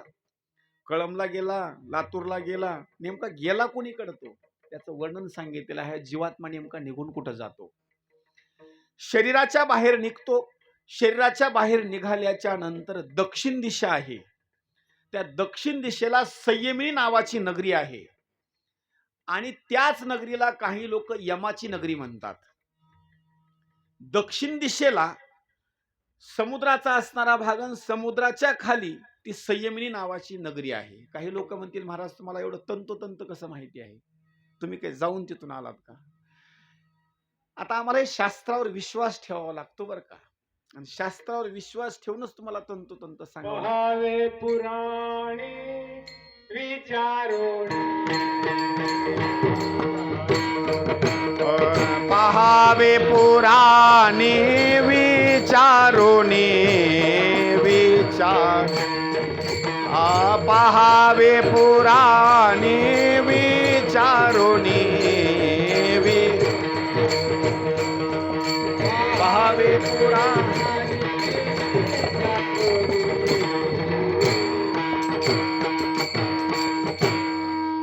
पहावे पुराणी विचारोनी. वेळ झाल्यामुळे बरं का. आता तिथं गेलेला जीवात्मा काय करतो? त्या यमाची दया भागण्याकरता सुरुवात करतो. देवा, मी माझ्या पत्नीचा निरोप घेतला नाही, मुलाबाळाचा निरोप घेतला नाही, भावाचा, सख्या सोयऱ्याचा कुणाचाच निरोप घेतला नाही. एक माझी विनंती आहे, त्या कुटुंबामध्ये मला परत जाऊन राहायचं आहे. वर्णन तिथं केलेलं आहे. जीव रडतो, पण त्या यमाला कसलीच दया नाही. नाही त्या यमासी करुणा, त्याला कसलीच दया येत नाही. रडून रडून असणारा बेजार होतो. शेवटी सांगतो, देवा 1 वर्षपर्यंत मला राहू दे. यमाला दया येत नाही. शेवटी सांगतो 6 महिन्यापर्यंत राहू दे, 3 महिन्यापर्यंत राहू दे, 1.5 महिन्यापर्यंत राहू दे. जीवात्मा रडून रडून असा बेजार झाल्याच्या नंतर न किव येणाऱ्या यमाला सुद्धा दया येते. तुम्हाला सुद्धा माहिती, एखाद्या माणसानं चोरी केली, भरपूर त्याला मारलं आणि शेवटी त्यानं हात जर जोडले तर मारणारा थकून जातो. ते म्हणतो असू द्या, चला जाऊ द्या. आता ज्याला दया येत नाही तो यम म्हणतो, बाबा एवढं रडतो ना, मी तुला 13 दिवसाची मोहलत देतो, पण 13 दिवस झाल्याच्या नंतर मग मात्र तुला थांबता येणार नाही. त्या 13 दिवसाची असणारी मोहलत घेऊन आलेला जीवात्मा डायरेक्ट जिथं जीव निघून गेलेला असतो, त्या प्रेताच्या जवळ असणारा तो जीवात्मा तिथली परवानगी घेऊन येतो. पण नेमकं घटना अशी घडते, प्रेताच्या जवळ जायचं असतं, पण लोक सखे सोयरे तिथं प्रेताच्या जवळ येऊन बसलेले असतात आणि त्याला आतमध्ये मात्र प्रवेश करता येत नाही. मग त्यावेळेला तो जीवात्मा काय करतो, जिथं चौकट आहे का नाही घराची, त्या चौकटीपाशी असणारा तो जीवात्मा 13 दिवसापर्यंत थांबतो. आता एक मात्र चांगलं वाक्य लक्षात ठेवा, 13 दिवसापर्यंत घरच्या मंडळींनी माणूस मरण पावल्याच्या नंतर कधी सुद्धा रडत जाऊ नका. त्याचं कारण सांगतो. ज्यावेळेला तुम्ही रडता ना, रडत असताना तुमच्या डोळ्यामधून अश्रू निघतात. त्या अश्रूची तुम्ही कधी परीक्षा घेतली नसेल. ज्यावेळेला दुःख होईल, दुःख झाल्याच्या नंतर नाकाला शेमूळ श्लेष्म जरी नसला तरी येण्याकरता सुरुवात होते आणि डोळ्यामधून जे अश्रू बाहेर पडतात ते दुःखाचे अश्रू असणारी गरम असतात, उष्ण असतात. 13 दिवसापर्यंत त्या जीवात्म्याला काहीच खाण्याकरता मिळत नाही. नाकामधला असणारा शेंबूड श्लेष्म आणि डोळ्यामधले असणारे अश्रू त्याला 13 दिवसापर्यंत खावे लागतात. म्हणून माझी तुम्हाला एक कळकळीची विनंती आहे, माणूस मरण पावल्याच्या नंतर टाहो पडून रड जाऊ नका. मग लोक म्हणतील, महाराज मांजर घरची मेल्याच्या नंतर, कुत्र मेल्याच्या नंतर लोक 2-2 दिवस भाकरी खात नाहीत. त्याच्याकरता शोक करताना घरातला चालतं बोलतं माणूस गेल्याच्या नंतर कुणाला रड म्हणावं लागतं का? ऑटोमॅटिक डोळ्याला पाणी येतं. रडण्याकरता सुद्धा क्रिया आणि शास्त्रानं भाग सांगितलेला आहे. घरी कुणी सुद्धा रडायचं नाही. तुम्हाला रडायचंय ना, ज्या वेळेला स्मशानभूमीमध्ये अग्नी दिला जातो प्रेताला, तिथं एक एक आठवण काढायची आणि सगळ्या कुटुंबानं, नातेवाईकानं तिथं रडायचं स्मशानभूमीमध्ये.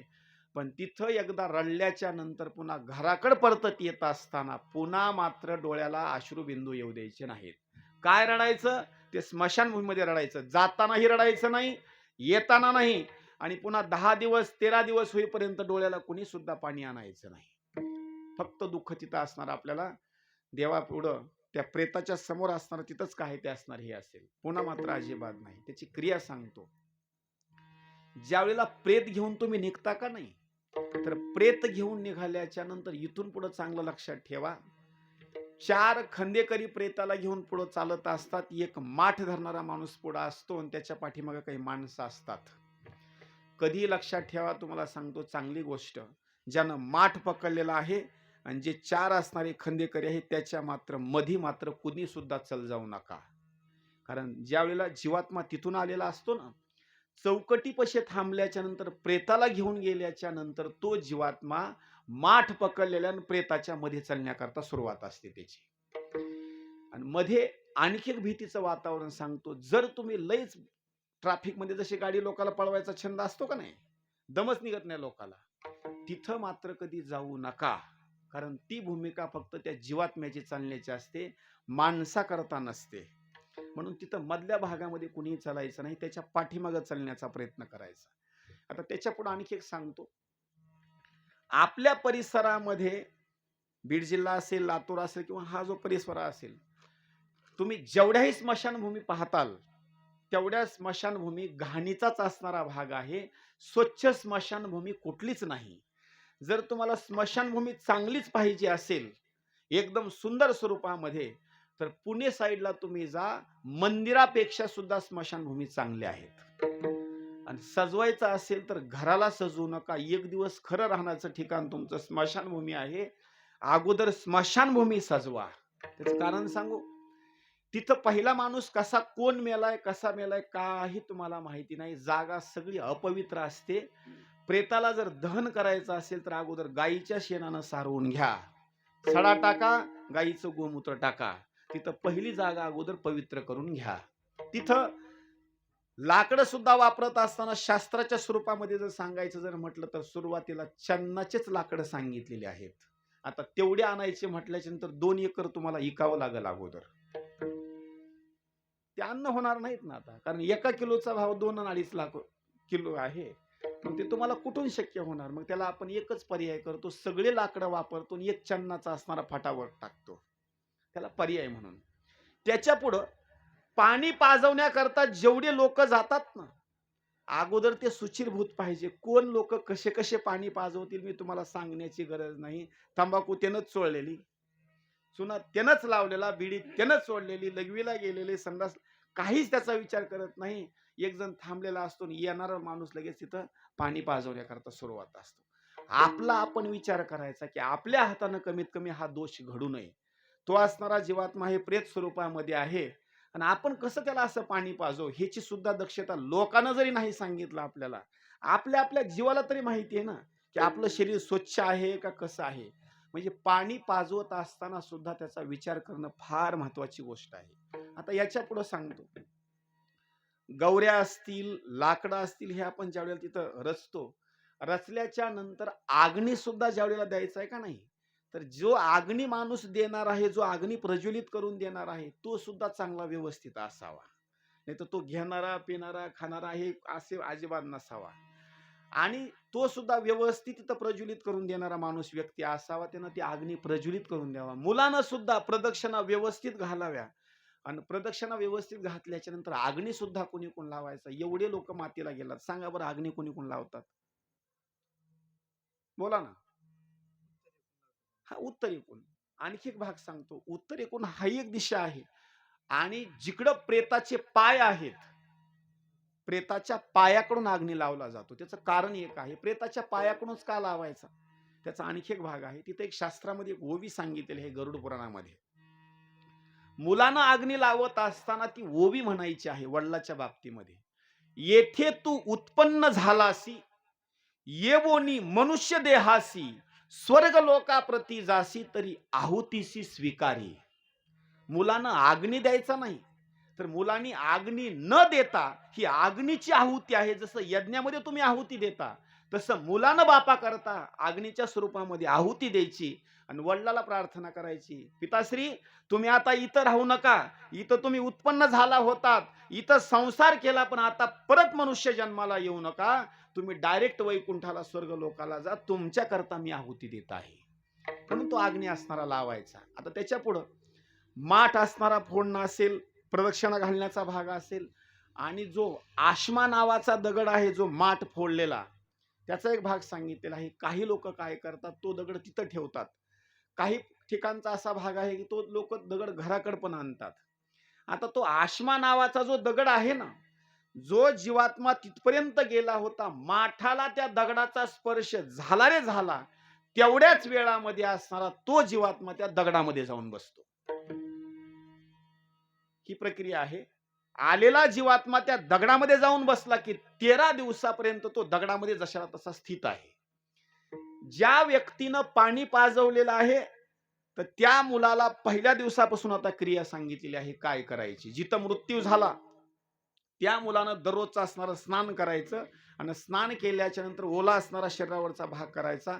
एक ओंजळवर पाणी घ्यायचं आणि जिथं मृत्यू झालेला आहे त्या मृत्यूच्या ठिकाणी एक ओंजळवर पाणी टाकायचं. प्रत्येक दिवशी एक वेळेला. पहिल्या दिवशी पाणी टाकणं आणि त्याच दिवशी आता पिंडदान करण्याकरता सुरुवात करायची. पिंडदानाची भूमिका तुम्हाला माहिती असेल. पितृश्राद्ध तिथीला किंवा महाळ महिन्यामध्ये आपण पिंडदान करतो. गव्हाची कणिक तयार करायची, एक पिंड तयार करायचा आणि पहिल्या दिवशी बरोबर आहे असा असणाऱ्या अंगुलीच्या स्वरूपामध्ये पिंड तयार करायचा आणि तो आश्मा नावाचा दगड असेल किंवा आपल्या घरी असेल, जिथं मृत्यू झालेला असेल किंवा उंच ठिकाणावर असेल, एक पिंड अर्पण करायचा. एक पिंड अर्पण केल्याच्या नंतर प्रक्रिया अशी होती की जो कोणी मरण पावलेला आहे त्याचं एक शरीर दहन झालं.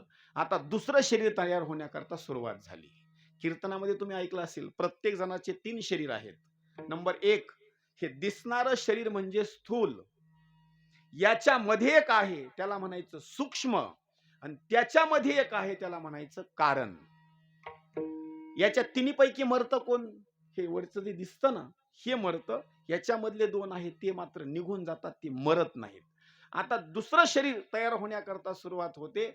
पहिलं पिंडदान केल्यामुळं मातीच्या आकृतीचा असणारा पुतळा तयार होतो पहिल्या दिवशी.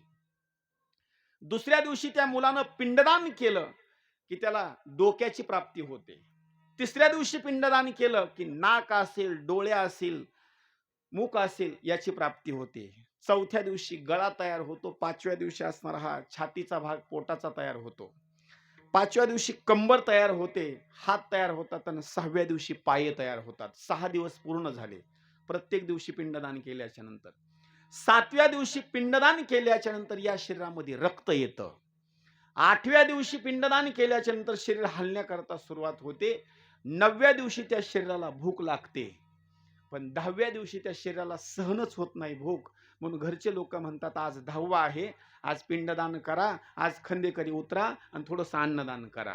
हे खंदेकऱ्याकरता अन्नदान नसतं त्या दिवशी, त्यांचं खंदेकऱ्याचं निमित्त करायचं आणि त्या दिवशी अन्नदान करायचं. म्हणजे ते प्रेताच्या बाबतीमध्ये असतं. 10 दिवसाचा विधी इथपर्यंत सांगितलेला आहे. आता हा विधी आपण कधीच करत नाही, पण 10वा मात्र आपण कुठंतरी करण्याकरता नदीवर तरी जातो, विहिरीवर तरी जातो किंवा गंगेवर तरी जातो. मग तिथं ब्राह्मण देवता काय करते तुमच्या हातानं तुम्हाला माहिती नाही. करायाचे 10 असणारे पिंड केले, आपल्याला काय माहिती. हे जे पिंड तुम्हाला करण्याकरता सांगितलेत ना, तुम्ही तुमच्या घरी पिंड केलेले नाहीत, म्हणून ती ब्राह्मण देवता तुमच्या हातानं पिंड तयार करून घेते आणि एक एक पिंड अर्पण करण्याकरता सांगते. त्याचं शास्त्रच आपल्याला माहिती नाही. म्हणून परत शरीर निर्माण होण्याकरता तेवढं पिंडदान करायचं. 10 दिवस पूर्ण झाले. 11व्या दिवशी परत अन्नदान आहे, 12व्या दिवशी परत अन्नदान आहे आणि हे 2 दिवस जरी मोठ्या स्वरूपामध्ये अन्नदान नसेल तरी थोड्या थोड्या स्वरूपामध्ये मात्र अन्नदान करायचं. पण 13व्या दिवशी मात्र त्या विधीला चुकायचं नाही. 100% असणारं ते अन्नदान करायचं. जर 13व्या दिवशी जर अन्नदान विशेष स्वरूपामध्ये झालं, नाम जपाचा असणारा भाग जर झाला, तर जो कोणी माणूस मरण पावलेला आहे तो काय करतो, तुका म्हणे पितर आशीर्वाद देती आणि कल्याण इच्छिती आपुल्या कुळा. जर कुणी व्यक्ती मरण पावलेला आहे त्याच्या प्रीत्यर्थ नाम जप, कथा, कीर्तन आणि अन्नदान जर झालं तर तो व्यक्ती 13व्या दिवशी इथून निघून जात असताना आपल्या घरच्या कुटुंबाला आशीर्वाद देतो, तुमचं कल्याण होईल म्हणतो आणि तिथून निघून जातो. पण लोक काय करतात माहिती, आता मरण तर पावलेलेच आहेत, एक साधारण आपलं महाराज लावून टाकू, छोट्या स्वरूपामध्ये अन्नदान करू, कोण लोक खाण्याकरता येणार आहेत असा काही लोकांचा भास असतो. साधारणच असणारा कार्यक्रम करू. माझा प्रश्न त्या लोकांना आहे, का बाबा छोटा कार्यक्रम करता? नाही महाराज, महाराज लोकांची फीस वाढवली, मृदंगाचार्याचं मंडप साऊंड सिस्टीम एवढं. बर, किती खर्च आला? महाराज एक 40-1,000 रुपये खर्च आला. बर, आता माझा प्रश्न त्या लोकाला आहे, खर्च येतो म्हणून काही लोक कार्यक्रम करत नाही. माझा प्रश्न एवढाच आहे, ज्या बापानं आपल्या करता 5 एकर 10 एकर कमवून ठेवली, तुमच्या परिसरामध्ये 1 एकरची किंमत 25 लाख रुपये आहे ना? त्याच्या कमी तर नसेल ना आता? हा, 25 लाख रुपये. उगा 5 एकर जर कमवून ठेवलं तर त्याचा हिशोब करा. त्याच्यापैकी बापाच्या कार्यक्रमाला 50 जर खर्चू शकत नसेल तर काय त्या जिंदगीचा अर्थ आहे महाराज? काही नाही. याच्या पुढे आणखी सांगतो, घरातला व्यक्ती मरण पावल्याच्या नंतर घरामध्ये त्याचं काहीच ठेवत नाहीत. त्यानं गादीवर झोपला असेल तर गादी ठेवणार नाहीत, बाज ठेवणार नाहीत, त्याचं वस्त्र ठेवणार नाहीत, काही ठेवणार नाहीत. एक दोघाला मी विचारलं, हे सगळं जे तुम्ही तिथं नेऊन जे स्मशानभूमीमध्ये टाकता, दहन करून टाकता, का नेमकं जाळता? एक दोघं जर मला सांगितलं, महाराज न जाणं भावी काळामध्ये त्यांचं जर भूत आम्हाला जर लागलं तर नेमकं काय करावं? विचार करा बरं का. जर त्यांच्या कपड्यामध्ये, गादीमध्ये, बाजमध्ये जर भूत असेल तर कमवून ठेवलेल्या जमिनीत नसेल का भूत? बरोबर आहे का नाही? एवढी 50 फूट विहीर खोदून ठेवली, एवढा बोर 500-600 फूट घेतला, न जाणं रात्रीच्याला बटन दाबण्याकरता, तिथं जर भूत निघालं तर? बरोबर आहे. बँकेतल्या पैशामध्ये जर भूत निघालं तर? अरे एवढ्या याचा स्वीकार करायचा, त्याच्यामध्ये भूत अजिबात निघत नाही, पण या कपड्यामध्ये भूत निघतं. ही सगळ्या खुळी भूमिका आहे महाराज. बापानं आपल्याकरता एवढं कमवून ठेवलं, आईनं एवढं कमवून ठेवलं, त्याच्यामध्ये आईचं कधी भूत लागलं आपल्याला? कधी सुद्धा लागत नाही. म्हणून सांगण्याचा एकच भाग आहे, 13व्याचा असणारा कार्यक्रम आहे. 13व्याच्या कार्यक्रमाला एवढा तंतोतंत असणारा विधी करायचा. 13 दिवस पूर्ण झाल्याच्या नंतर जेवण करून अन्नप्रसाद घेऊन तो असणारा जीवात्मा निघून जातो. म्हणून वर्णन केलं आहे, तुका म्हणे पितर आशीर्वाद देतील. जर एखाद्या वेळेस असा कार्यक्रम नाहीच झाला, अन्नदान जर नाहीच झालं तर वंशी दुराचार पुत्र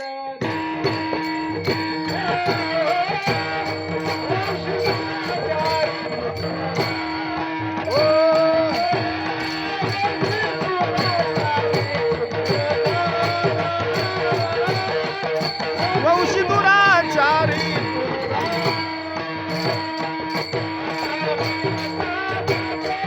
करीती पितर.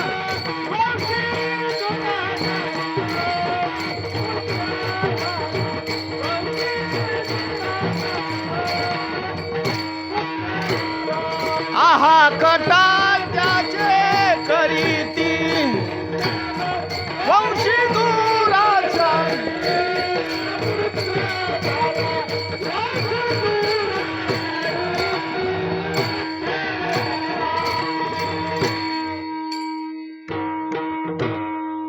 जर असा कार्यक्रमच तुम्ही नाहीच केला तर काही लोक म्हणतील, मग काय त्याचा परिणाम नेमका काय होईल? त्याचा परिणाम असा होतो, ज्यानं प्रॉपर्टी कमवून ठेवली त्याच्या प्रीत्यर्थ काही जर केलं नाही ना तर तो व्यक्ती आशीर्वाद देणार नाही, पुन्हा शाप देऊन जातो. पुन्हा मग शाप कसा असतो?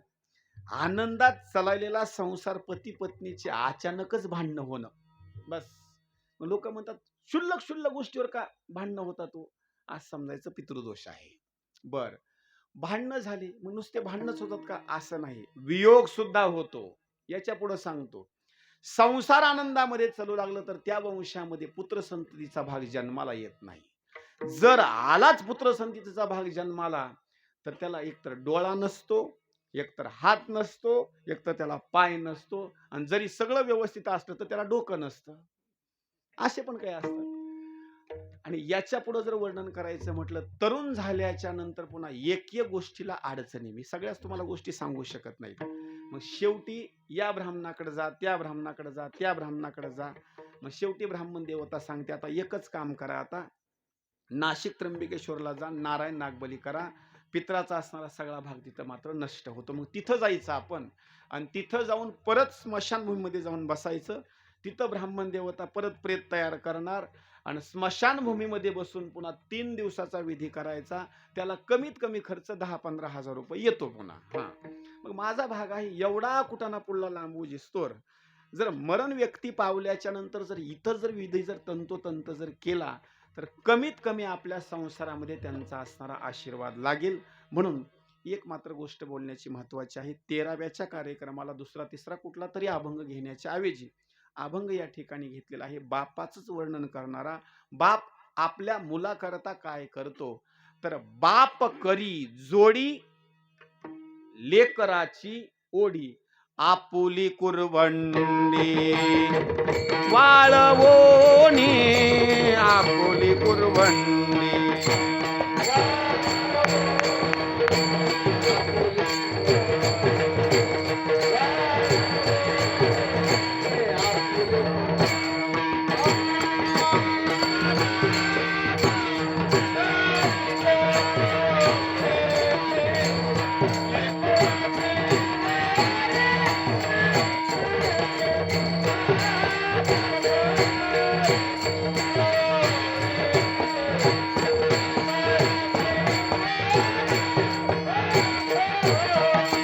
बाप करी जोडी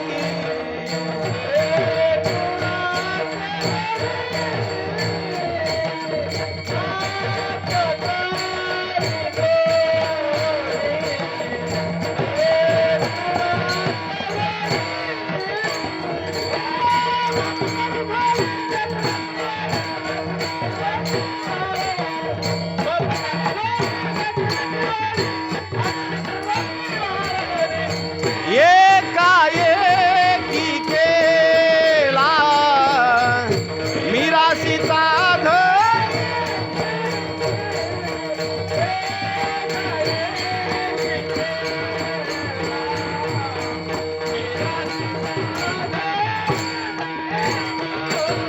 बाप करी जोडी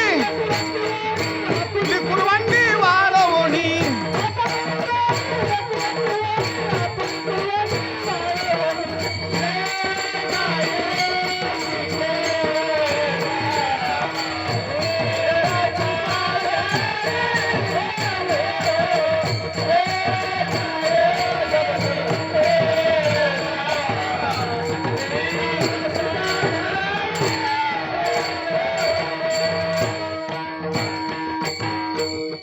विठोबार खुमाई, विठोबार खुमाई, विठोबार खुमाई, विठोबार खुमाई, विठोबार खुमाई, विठोबार खुमाई, विठोबार खुमाई. अभंगाच्या प्रथम चरणामध्ये जगद्गुरु श्री संत तुकाराम महाराज वर्णन करतात. बाप करी जोडी लेकराची ओढी, आपुली कुरवंडी वाळवणी. आता अनेक माणसं आहेत इथं, बापाचं किती प्रेम असते हे वर्णन जर करायचं म्हटलं तर अनेक व्यक्ती आहेत. पहा बाबा, तुमचं वय किती आहे आता? 70. म्हणजे एसटी तुम्हाला आता फुकट आहे. बरोबर आहे.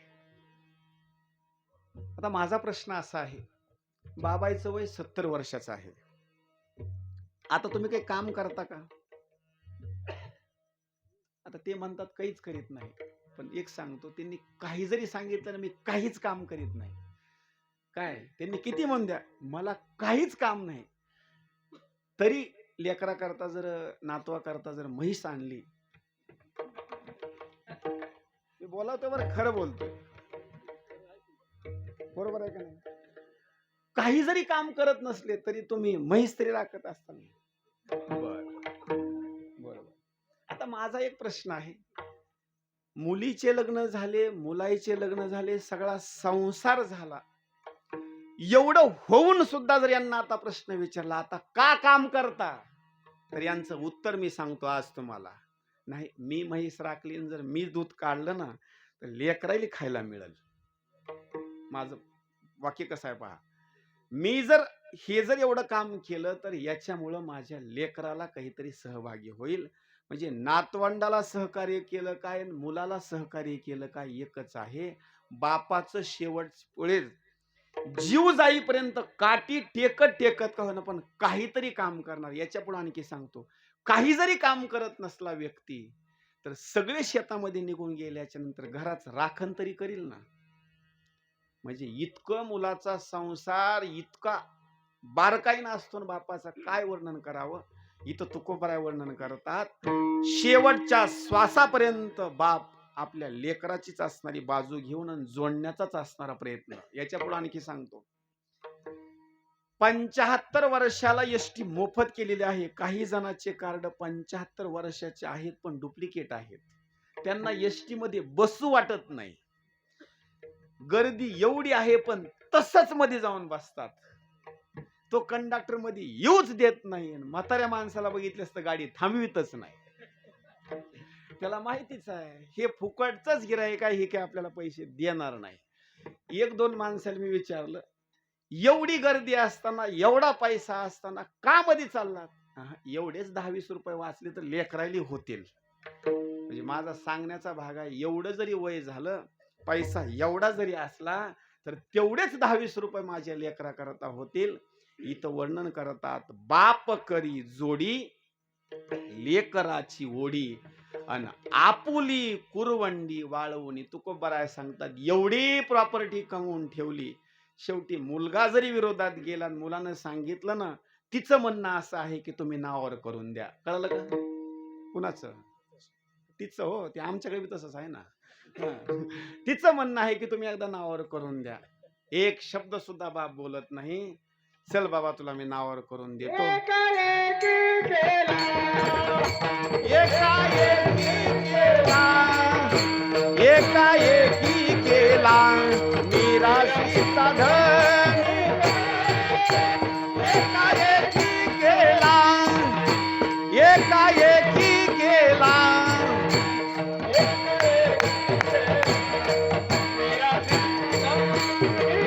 हो, एकाएकी केला, एकाएकी केला मिराशीचा धन.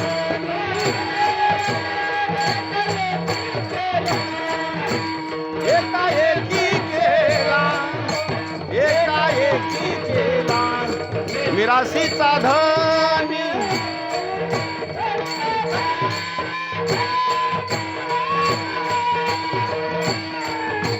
कडी एक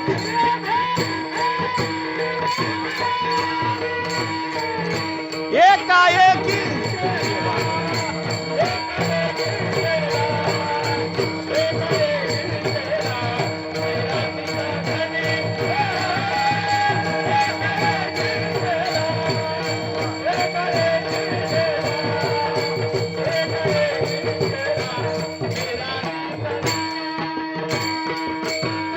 वागवणी भार खांदी. कडी वाग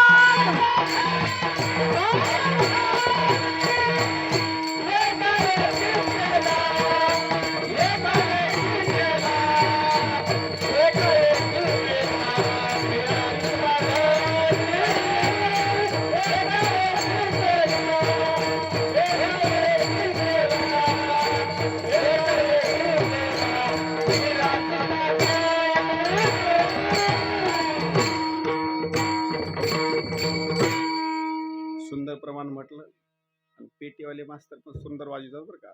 हा, काय अडचण नाही, मास्तरच आहेत ना, फक्त त्यांनी उशीर केला थोडासा यायला बरं का.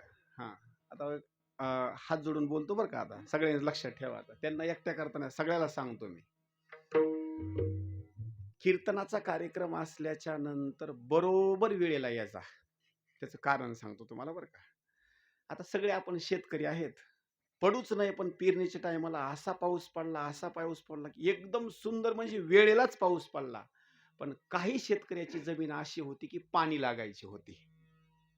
नेमका थोडा वापसा झाला. खरं सांगा, वापसा झाल्याच्या नंतर तसं 2-4 दिवस थांबणार का तुम्ही? बोला ना. तुमचं जमिनीचं आता तिथं कसं होणार आहे की दुसरा जर पाऊस पडला तर आता त्याला पाणीच लागतंय. मग तुम्ही काय करता? अहो, तुम्ही लय लवकर जाता. हो, तुम्हाला माहिती असतं. आता हे जरा थोडा उशीर जर करावं, जर एखादं सटकार जर आलं तर पुन्हा पेरताच येत नाही, खाली राहतं. मग तेवढ्याशा शेती करता ती सोबत येणारी नाही, त्याच्याकरता एवढं तंतोतंत ही करता, ही तर तुमच्या सोबत येणारी पुण्याची असणारी भाग आहे. इथं मात्र कधीच उशीर कर जाऊ नका. इथं आज तुम्हाला त्याचं फळ दिसणार नाही, पण शेवटी मात्र त्याचं फळ दिसल्याशिवाय तुम्हाला राहणार नाही. म्हणून एकाएकी केला मिरासीचा धनी, अन कडिये वागवोनी भार खांदी. आता किती बापाचं प्रेम असतं तेवढी प्रॉपर्टी नावावर करून द्यायची. वेळ आल्याच्या नंतर कडेवर घेतो, त्याच्या पुढे सांगतो खांद्यावर सुद्धा घेतो. वेळ जर लय आली, खांद्यावर जरी नाही भागलं तर शेवटी डोक्यावर घेतो.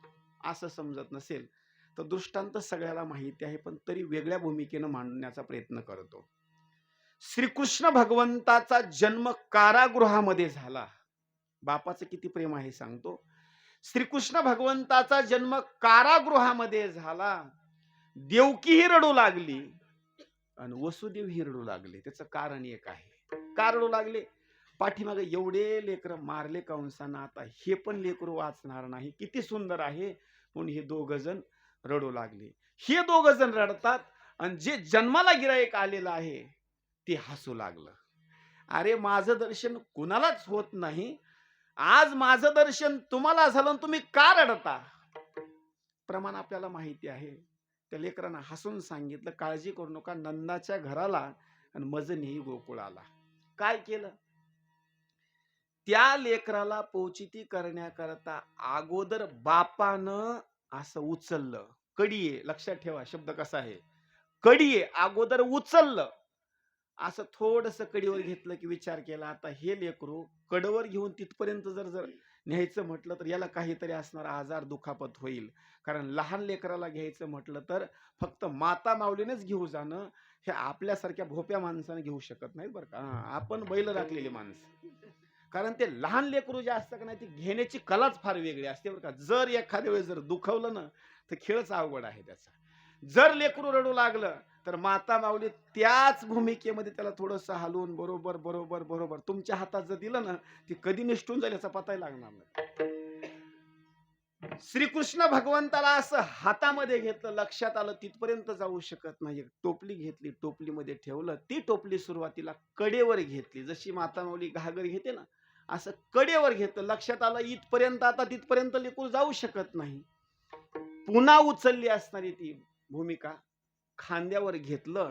खांद्यावर घेऊन थोडस कारागृहाच्या बाहेर आले आणि कारागृहाच्या बाहेर आल्याच्या नंतर लक्षात आलं आता हे लेकरू व्यवस्थित आता तिथपर्यंत जाईल. पण घटना अशी घडली, खांद्यावर लेकरू असणार असं आहे, त्या टोपलीमध्येच आहे, पण यमुना मातेच्या जवळ गेल्याबरोबर गोष्ट लक्षात आली, आता हे जर खांद्यावर ठेवावं तर यमुना मातेला पूर भरपूर आलेला आहे आणि पुरातून लेकरू पलीकडे जर न्यायचं म्हटलं तर आता खांद्यापर्यंत पाणी नाही, मी सुद्धा मध्ये बुडून जाईल. तिथं जर आपल्यापैकी कुणी जरी असता, खरं सांगा बरं का, आता आपल्यापैकी कुणी जरी असता, लेकरू वाचू अथवा मरू, पण एवढा पूर आलेला आहे, आम्ही मात्र त्या यमुना नदीमध्ये पाऊल सुद्धा आता टाकणार नाही. लक्षात घ्या, हे तात्पुरतं बोलणं नाही. पण माझं लेकरू पहिलं तीराला न्यायचं आहे आणि तिथं पोचितीच करायचं आहे. म्हणून काय केलं, पहिला पाऊल अगोदर यमुना मातेच्या पाण्यामध्ये टाकला. कसलाच विचार नाही की मी आता मरेल म्हणून. पाणी तेच गुडघ्यापर्यंत आलं, कमरेपर्यंत आलं, छातीपर्यंत आलं. आपला कुणी जरी व्यक्ती तिथं असता तर पाण्याचा ओघ जास्त आहे, लेकरू तर मरेल पण मी सुद्धा मरेल. आता कुणी बी असता तिथं माणूस तर माग सरला असता, पण वसुदेवजी पाठीमाग सरले, तसेच पुढे चालू लागले. खांद्यापर्यंत पाणी आल्याच्या नंतर लक्षात घेतलं की आता हे लेकरू वाहून जाऊ शकेल. म्हणून काय केलं, तीच टोपली उचलली, पुन्हा कुठं टेकवली, डोक्यावर टेकवली. आणि डोक्यावर टेकवल्याच्या नंतर पाणी तसंच ओढू लागलं, पण कसलाच विचार केला नाही. शेवटी निर्णयच एक घेतला, आता मी मेलो तरी हरकत नाही, पण लेकराला मात्र मी पलीकडे पोचिती करणार म्हणजे करणार.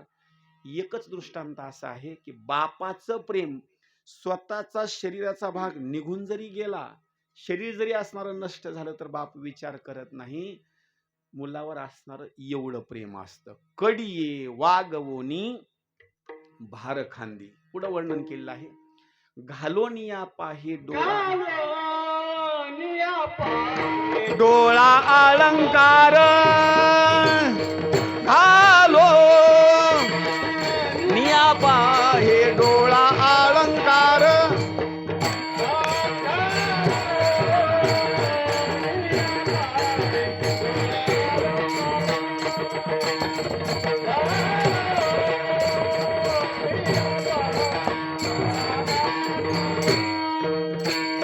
ठेवा दावी थोर करुणिया, ठेवा दावी थोर, ओ एका एकी केला मिराशीचा धनी,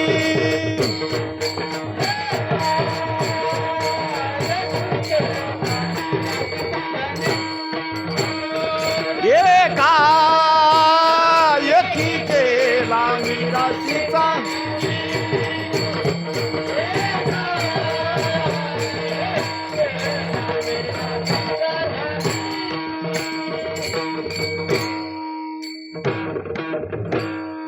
आणि शेवटच्या चरणामध्ये सांगितलं, तुका म्हणी नेदी गांजू आणि कासी अन उदार जीवासी आपोलिया.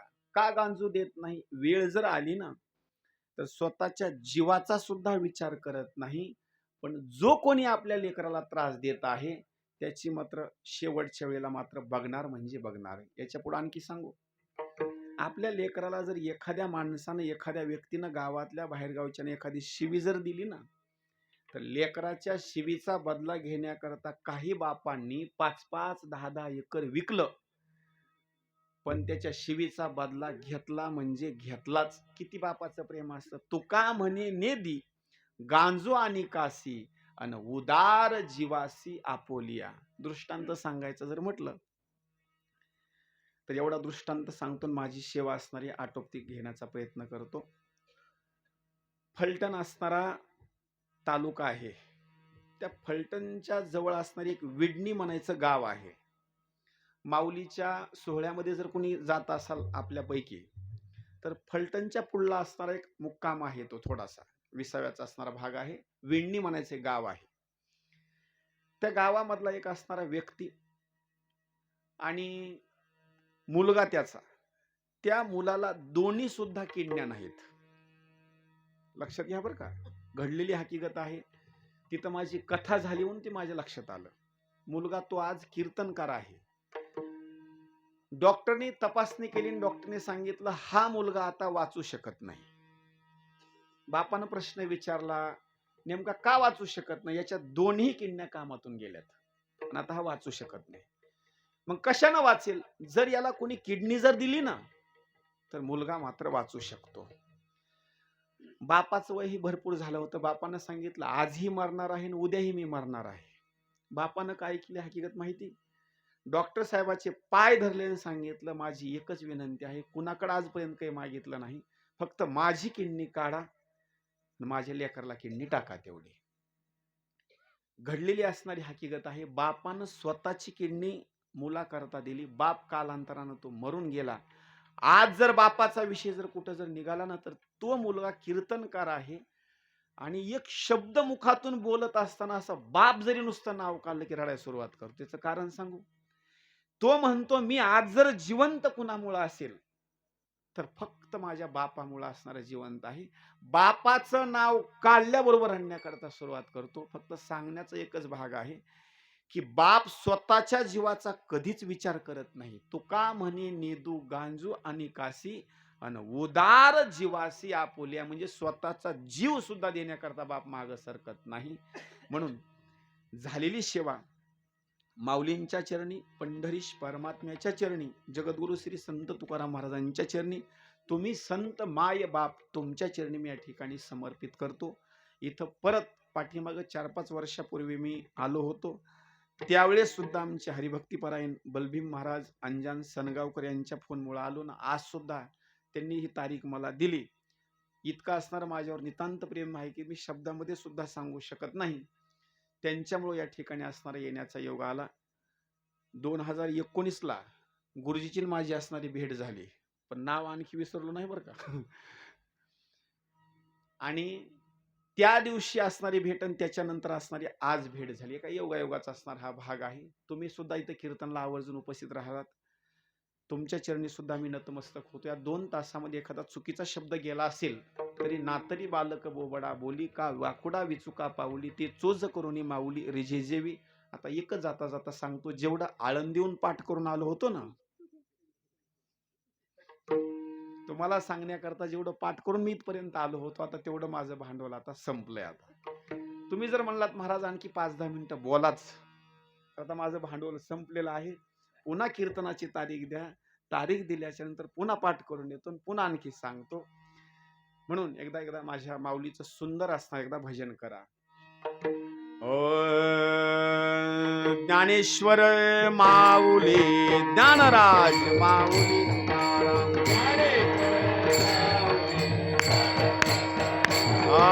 ज्ञानेश्वर माऊली ज्ञानराज माऊली तुकाराम. ज्ञानराज माऊली तुकाराम. ज्ञानेश्वर माऊली ज्ञानेश्वर माऊली